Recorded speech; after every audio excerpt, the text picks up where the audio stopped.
在全球化的今天，通货膨胀和能源危机从来不需要签证就能跨越国界。当红海的商船遭遇袭击，当波斯湾的上空战云密布，国际能源现货市场的价格就会像过山车一样飙升，而这些成本最终都会化作你我生活中的隐形账单。在这种极度脆弱的能源生命线面前，外交部长维文紧急出访中东4国，这不仅仅是一场例行的握手寒暄，而是一场为了保障我们日常生活的国家级生存危机管理。今天我们就来看看新加坡到底如何在中东乱局里玩转这场关乎国运的分布式布局。对于一个自然资源短缺、超过 95% 电力依赖进口天然气的岛国来说，霍尔木兹海峡的任何风吹草动都是悬在国家命脉上的一把利剑。根据国际能源署的权威数据，全球大约 20% 到 30% 的海运石油贸易以及超过1/5的液化天然气都必须经过这条最窄处只有39公里的极其狭窄的水道。近期中东地缘冲突不断升级，从加沙地带的炮火到红海胡塞武装对国际航运的无差别袭击，危机正在以肉眼可见的速度向波斯湾蔓延。各大航运巨头被迫绕道好望角，这不仅让航程增加了10几天，更让海运费和保险费成倍暴涨。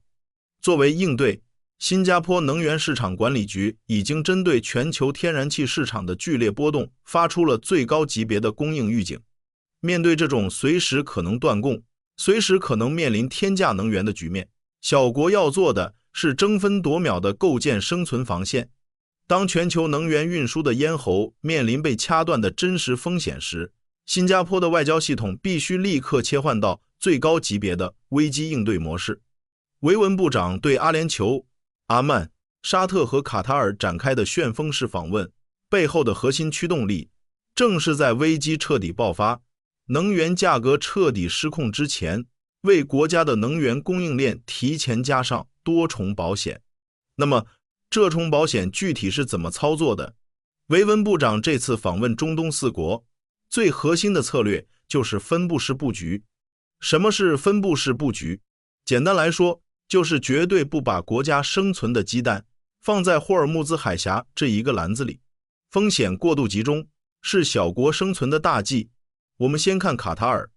卡塔尔是全球顶级的液化天然气出口国，在现货市场价格因为战争预期而上蹿下跳的时候，稳住与卡塔尔的长期的稳定的供应协议，就等于提前锁定了未来的能源价格，有效对冲了未来可能出现的能源暴涨风险。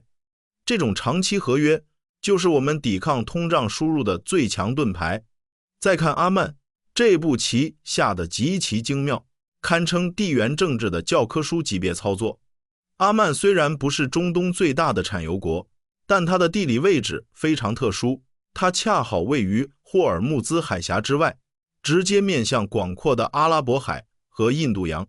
这意味着一旦最坏的情况发生，霍尔木兹海峡因为战争被全面封锁，波斯湾里的能源船只一艘都出不来，阿曼的港口和输油管道就会立刻成为新加坡获取中东能源的生命通道。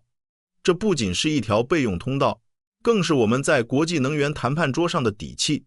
我们在中东的每一个外交动作都在精确计算能源断供的概率与替代成本，通过与不同国家的精准合作，分散单一航道和单一供应商的风险。这就是新加坡长期奉行的小国对冲智慧。外交博弈从来没有单方面的施舍，只有对等的利益互换。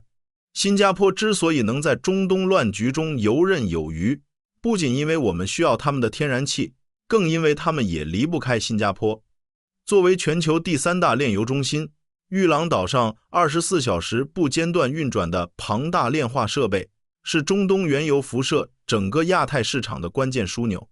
中东产油国生产的大量原油需要新加坡强大的炼化能力、精密的化工产业链和成熟的全球贸易网络，把地下的黑色黄金变现为最大的商业价值。更核心的底牌在金融领域。根据新加坡金融管理局的数据，近年来中东各大主权财富基金，比如沙特的公共投资基金、阿联酋的穆巴达拉投资公司等，都在加速流入新加坡，频繁在这里设立家族办公室和区域总部。为什么千亿级别的资金要往这里跑？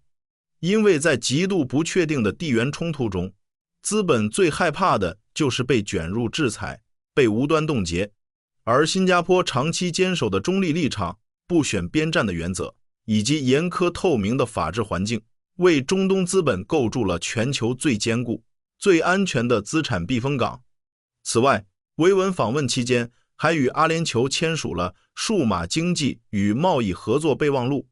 当前，中东国家正在拼命摆脱对石油的单一依赖，推进经济转型，而新加坡恰好可以输出成熟的物流网络管理经验、先进的金融科技、人工智能技术和数字化能力，深度参与他们的转型进程。你把资金和能源交给我，我帮你完成产业升级和资产保值。通过这种深度的经济互补与利益绑定，新加坡大大提升了自身在地缘政治棋盘上的统战价值，让对方觉得保护新加坡的利益就是在保护他们自己的利益。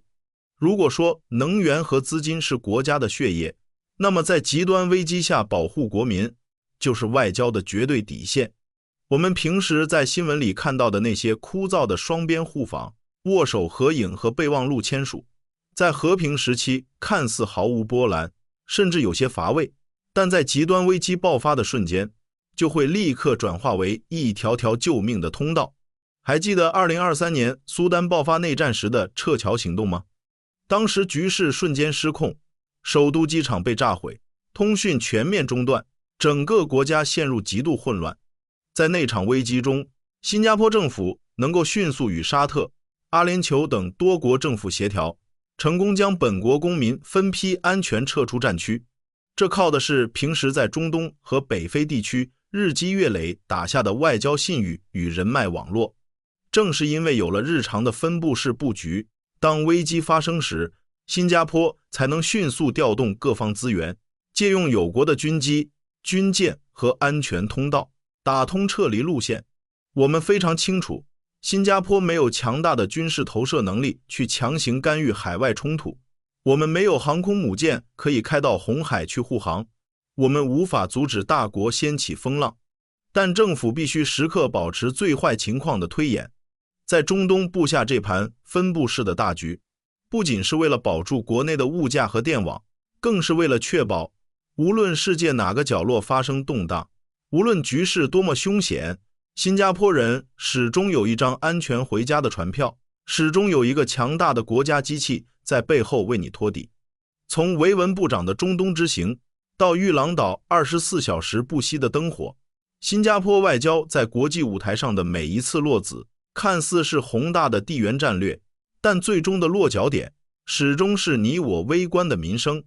不把鸡蛋放在一个篮子里，不仅是小国在夹缝中的生存法则，更是为了确保我们生活的正常运转。那些看似理所当然的普通日子，其背后其实是国家在进行着极其精密复杂的生存计算。危机永远在酝酿，但准备也从未停止。如果你喜欢今天这期视频，想了解更多隐藏在新闻背后的逻辑道理，请记得订阅频道并打开小铃铛，给我们点个赞。我们下期再见。